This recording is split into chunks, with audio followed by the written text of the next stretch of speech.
নমস্কার বন্ধুরা, আজকে আমি তোমাদের নারকেলের বড়া করে দেখাবো। নারকেলগুলোকে ভালো করে ছুলে আমি স্লাইস করে কেটে মিক্সিতে ঘুরিয়ে নিয়েছি। আর নিয়ে নিয়েছি একটা গোটা আলু বয়েলড করে নিয়েছি, বয়েলড করে গ্রেটার দিয়ে গ্রেট করে নিয়েছি।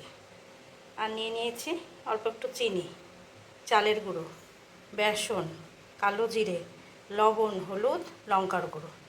এবার সবগুলোকে একসাথে মেখে নেব। মেখে কড়াইয়ে সাদা তেল দিয়ে ছোটো ছোটো করে লাল লাল করে বড়াগুলো ভেজে নেব। নারকেলের বড়া ভাজার জন্য আমি কড়াই দিয়ে নিয়েছি সাদা তেল। তেলটাকে খুব ভালো করে গরম করে নিয়েছি। তারপরে এই দেখো বড়ার আকারে দিয়ে নিয়েছি যে পুরগুলো আমি রেডি করে রেখেছিলাম। এই দেখো, এবার খুব ভালো করে লাল লাল করে ভেজে নেব। তো নারকেলের বড়াগুলো আমার একদম ভাজা রেডি হয়ে গেছে। এভাবে লাল লাল করে ভেজে নিয়েছি। বন্ধুরা, বাড়িতে তোমরাও এভাবে নারকেলের বড়া বানিয়ে খেয়ে দেখো, ভীষণ সুন্দর লাগে। আর আলুটা দেওয়ার জন্য ভীষণ নরম আর সফট হয়, খুব ভালো হয় খেতে।